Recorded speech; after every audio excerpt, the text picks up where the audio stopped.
Hola, ¿qué tal? Soy el doctor Enrique González Ruela, soy médico psiquiatra con subespecialidad en psiquiatría infantil y de la adolescencia.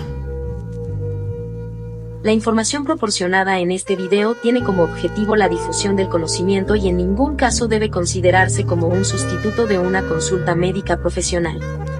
Las opiniones expresadas son exclusivamente del especialista en psiquiatría basadas en su formación y experiencia clínica. Se recomienda consultar a su médico para obtener asesoramiento personalizado y adecuado a su situación particular. Hola, ¿qué tal, amigos? En esta ocasión vamos a hablar de un tema que mucha gente conoce, que muchos hablan. Es un tema interesante, es un tema que puede hacer una diferencia cuando lo atendemos con oportunidad y cuando damos el tratamiento adecuado.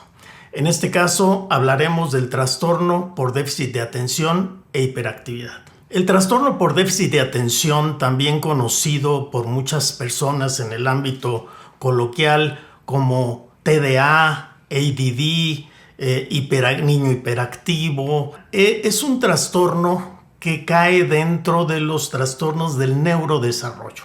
El neurodesarrollo es la afectación del desarrollo de ciertas estructuras del sistema nervioso central del cerebro. Ciertas estructuras no avanzan o no se desarrollan a la velocidad que deberían conforme a la edad. Los síntomas clínicos del trastorno por déficit de atención son muy evidentes, son muy claros. Sin embargo, al día de hoy mucha gente en verdad no entiende. Si es un trastorno del neurodesarrollo, lo que esto nos podría sugerir es que si el desarrollo va retrasado en ciertas áreas del cerebro, conforme pasa el tiempo, tendría que ir madurando y al llegar a su madurez tendría que tener un funcionamiento mucho mejor. En cierta medida esto sucede. Muchas personas con trastorno por déficit de atención, al llegar a la madurez neurológica, que es alrededor de los 25 años de edad, pueden ser más capaces de enfrentar su día con día.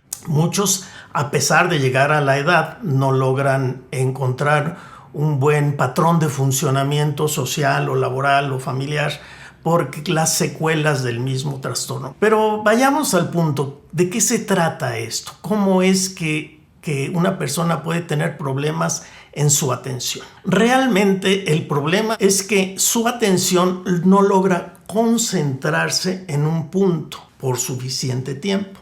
El trastorno por déficit de atención es un problema médico que requiere atención médica. Esta enfermedad tiene básicamente 3 síntomas. El primer síntoma es la falta de atención. El segundo síntoma es la impulsividad. Y el tercer síntoma es la hiperactividad física. Habitualmente encontramos sí o sí el trastorno de atención. Y a veces viene con hiperactividad y otras veces no, ¿sí? ¿Qué es la inatención? ¿Cómo nos damos cuenta que es la inatención? La inatención es la dificultad para poder observar de manera adecuada por tiempo suficiente el escenario en el que está el niño. El niño sale a un lugar y debiera de observar con detenimiento, con más detenimiento en algunos casos o en algunas escenas y con menos en otra, para poder comprender la realidad que está enfrente, la realidad que está viviendo. Aquí existe una dificultad porque el niño no mantiene la atención suficientemente en los estímulos. Habitualmente su atención se va dispersando. Muchos papás dicen, doctor, no pone atención a lo que no le conviene, porque sí se da cuenta de muchas cosas. Se da cuenta de que su abuelito traía unos zapatos color café ese día y que no se había abrochado las agujetas, cosas que los demás no nos damos cuenta. Bueno, ese es un problema de atención. Su atención está muy dispersa, se dispersa hacia todo alrededor. Puede poner atención en cosas que habitualmente los demás no notamos o que si notamos no les damos suficiente importancia. Otro dato de la atención es la capacidad de escuchar. Y realmente, no tienen problema auditivo.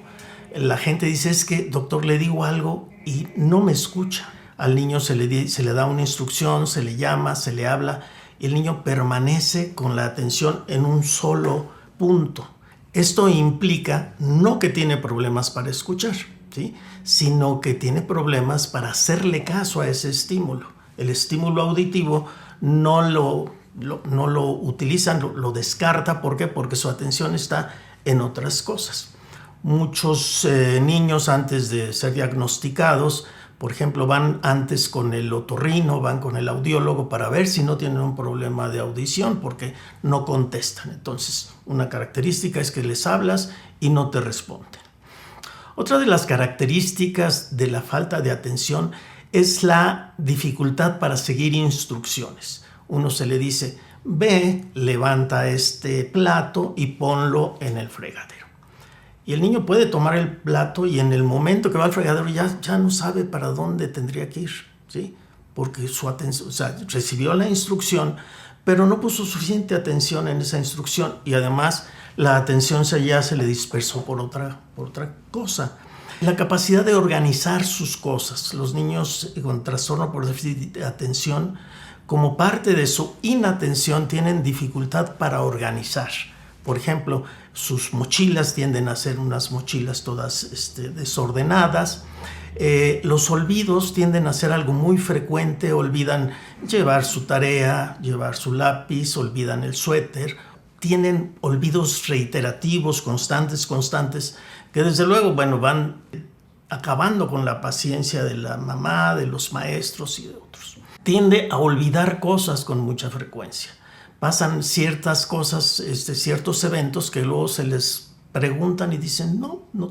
En fin, todo esto que estoy hablando tiene que ver con la falta de atención, la falta de concentración en el tiempo adecuado y en el estímulo adecuado. Insisto, esta inatención, que es el síntoma central del trastorno por déficit de atención, es una cuestión neurológica.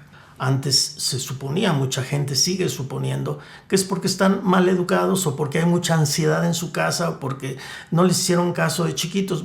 Pudiera ser que eso también interfiera, desde luego, pero el trastorno es un trastorno biológico, de eso no hay ninguna duda. El contexto en el cual se desarrolla un niño pues también tiene mucho que ver. No estoy quitando la importancia a la vida social, a la vida familiar, a la educación, a la crianza. Todo eso importa. Un niño con mucha ansiedad podría parecer que tiene trastorno por déficit de atención. Podrían confundirse incluso con algunas personas que no tienen la suficiente experiencia para diferenciarlos. Al respecto de la falta de atención o de la inatención, algunas personas han planteado que esto tiene mucho que ver con el estilo de vida que llevamos actualmente, en donde las redes sociales y las pantallas nos llaman tanto, nos atraen tanto.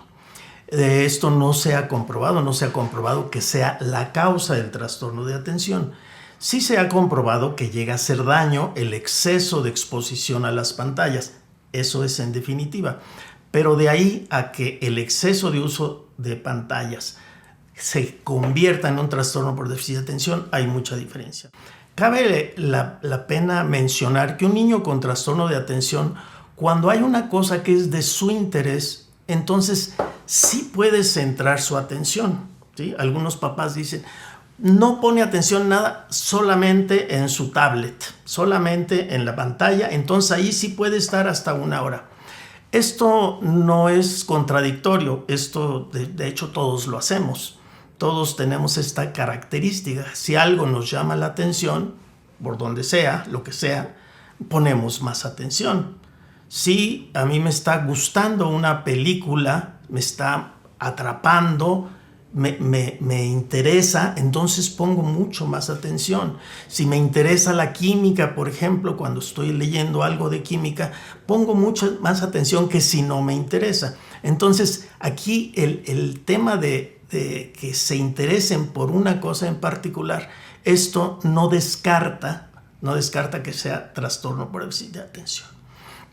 Es un problema, a veces para los que no están muy enterados de esto, es difícil de aceptar, ¿sí? Porque los niños con déficit de atención no necesariamente tienen un mal rendimiento social.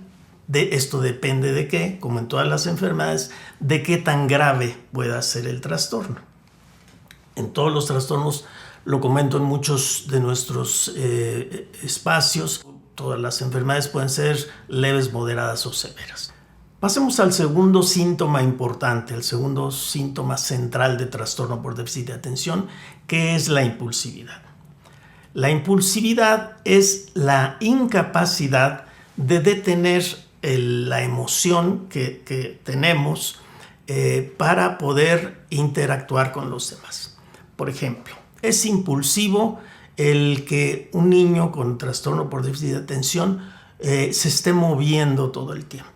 El que se esté moviendo habla de que no puede detener el impulso, la necesidad que siente de moverse. Este movimiento excesivo que se traduce en hiperactividad física también se puede traducir en hiperactividad verbal. Hay algunos estudios que nos sugieren que en los hombres la hiperactividad tiende a ser más muscular y en las mujeres tiende a ser más verbal, aunque podría ser de la misma manera en los dos. Y la hiperactividad tiene que ver con la dificultad de controlar el impulso, ¿sí? El control de impulsos tiene que ver con el desarrollo de la corteza prefrontal. Si esta corteza prefrontal está abajo de su rendimiento, pues entonces la funcionalidad va a ser menor. El niño tiende a responder automáticamente cuando es impulsivo. En el momento le dicen, ¿quién quiere? Y dicen, yo. Y no se esperan, por ejemplo, a que termine uno. O sea, interrumpen, contestan, responden de manera automática. Esto no nada más en la interacción social, sino también responden rápidamente en lo físico. Frecuentemente estos niños, una pregunta característica es si se pueden sentar toda la comida mientras están comiendo con sus padres. La mayoría no se puede sentar, no puede permanecer sentado. Lo mismo sucede quizás en el aula. Hay algunos casos de una escuela en Dinamarca que ponía pupitres, ponía los lugares del niño con unas pedales de bicicleta para que el niño pudiera estar haciendo ejercicio. Eso servía de mucho para este tipo de niños hiperactivos. Una característica también es que no saben esperar. O sea, cuando hacen una fila, siempre se quieren ir adelante. El tercer componente, que es la hiperactividad física, frecuentemente va de la mano, como ya decía, con la impulsividad. Sin embargo, en algunos niños tiende a ser sumamente excesiva, tiende a ser tan desgastante, porque tener un hijo con estas características, tener un alumno con estas características, tener un hermano con estas características que siempre está en movimiento, pues hace que la gente se desespere y que frecuentemente lo regañen, le llamen la atención y lo traten mal. Algún maestro mío decía en uno de sus libros que los niños con hiperactividad son como motorcitos que en la mañana, en cuanto abren los ojos, empiezan a funcionar y todo el día están run, todo el día, hasta que se duermen. Esto realmente es así, es como un motor que se enciende y no se apaga durante todo el día. Lo habitual es que todos tengamos periodos de actividad y periodos de tranquilidad, periodos de estabilidad a lo largo del día. Estos niños habitualmente siempre están así. ¿Qué es lo que pasa con estos niños? Ya no desde el punto de vista biológico, desde el punto de vista psicosocial. Bueno, son niños que demandan mucha atención. O sea, no necesariamente la piden, necesitan mucha atención porque tienden a tener más accidentes, muchos más accidentes que los niños que no tienen este trastorno. ¿Por qué? Porque se están poniendo en riesgo constante. Se suben, se bajan, se brincan, se arriesgan. Muchos de ellos no tienen este sentido de temor ante las cosas. Son desafiantes a las alturas, a los brincos, a los animales, ¿sí? Entonces tienden a tener un poco más de problemas con accidentes y este tipo de cosas. El que los niños con trastorno por déficit de atención sean tan difíciles de cuidar habla de una respuesta en el entorno de ellos, alrededor de ellos, se va generando cierto grado de rechazo, ¿sí? La sociedad empieza a rechazarlos. ¿Por qué? Porque es muy cansado, porque es agobiante, porque es hartante para muchos. Entonces estos niños tienden a lo largo del tiempo a ser rechazados, a ser encapsulados, a ser guardados en algún ambiente en donde no comparten con todos los demás. Hay familias en donde si hay un niño con esta característica, pues ese niño tiende a ser como parte de otro sistema social. En las escuelas se supone que existirían o deberían existir pues habilidades en los maestros, en los psicólogos para manejar este tipo de casos. Sin embargo, estos casos no se pueden atender exclusivamente con medidas disciplinarias. 97% quizás de todos estos niños requieren del apoyo de un medicamento. El medicamento es trascendental y déjenme decirles, en ciertas ocasiones es espectacular el resultado, espectacular. Y bueno, esto hace que no haya ninguna duda, por lo menos desde el punto de vista médico, desde el punto de vista de la psiquiatría, no existe ninguna duda en que el tratamiento debe ser, entre otras cosas, medicamentoso. No es la única parte, pero sí es una parte central. Uno de los problemas con el tratamiento de los medicamentos es el miedo que muchas personas tienen a que sus hijos se vayan a enfermar por tomar medicamentos. Lo que he escuchado a lo largo del tiempo, a lo largo de muchos años, muchos papás que dicen, doctor, pero no está muy chiquito para tomar medicamento. No se recomienda, en términos generales, dar medicamento antes de los 5 años. Sin embargo, en algunas excepciones es importante darlo. Esto lo tiene que decidir el médico, ¿no? De acuerdo a muchas cosas, de acuerdo a su experiencia, su conocimiento. Pero el problema principal para el tratamiento con medicamentos son los papás. Los papás dicen, es que yo no quiero que mi hijo vaya a tomar medicamentos. ¿Cuáles son los miedos? Los miedos son que se haga adicto, ¿sí? No quiero que mi hijo dependa de un medicamento. Otro miedo, que les vaya a hacer daño al hígado o a los riñones, que se vaya a intoxicar. Otro miedo muy frecuente de los papás es que el niño vaya a estar callado, serio, menso, atolondrado, ¿sí? Y el otro miedo que tienen los papás es que le cambie su personalidad, ¿sí? Estos, son miedos que uno puede entender, que son justificados, pero precisamente por eso se va con un experto que les explica todo esto, que les explica por qué no se van a hacer adictos. Esto es una cosa contundente. Existen muchos tipos de medicamentos para esto.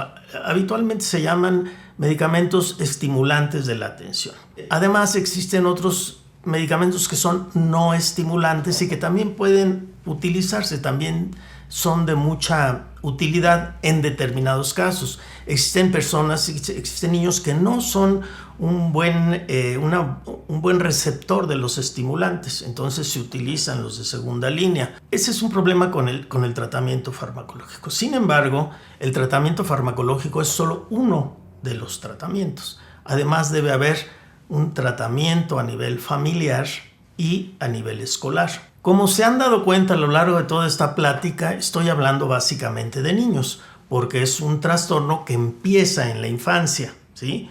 Y que se desarrolla durante casi toda la vida del niño, y al llegar a la adolescencia o a la juventud temprana tiende a disminuir, tiende a haber mucho mayor maduración por la vía natural. Como decía también al principio, a algunos no les alcanza esa maduración y tendrían que seguir tomando medicamentos si es que quieren, pero se aconseja eso durante su vida adulta. El tratamiento familiar consiste en sensibilizar a los papás, a los hermanos, del problema que tiene este chico o chica en la familia, para que entiendan que no se trata de alguien que quiere molestar.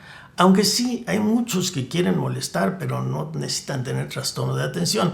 Es, diríamos, parte un poco de la dinámica de ir creciendo, esto es cierto. Por otro lado, la intervención escolar es fundamental. El verdadero problema del trastorno por déficit de atención es que el niño no aprende lo suficiente, ¿sí? La escuela tiene que establecer una serie de parámetros que ayuden al niño a mejorar su atención y a mejorar su aprendizaje. A estos niños se requiere, por ejemplo, que estén al frente del salón de clases, que estén prácticamente entre ellos y el pizarrón esté nada más la maestra, ¿no? ¿Por qué? Porque eso evita muchos estímulos. Si un niño de este tipo lo ponemos hasta atrás, tiene muchos estímulos en los cuales pues voltear, llamar su atención, distraerse. Entonces no se aconseja esto. Se aconseja también darles tareas específicas, supervisarlos un poco más de cerca, hacer contacto físico cuando se les da una indicación. Si yo le digo a una persona, oye, te encargo que te lleves estas llaves y las pongas en la entrada. Si se lo digo así solamente con el estímulo auditivo, puede ser que pase tiempo y se le olvide la indicación.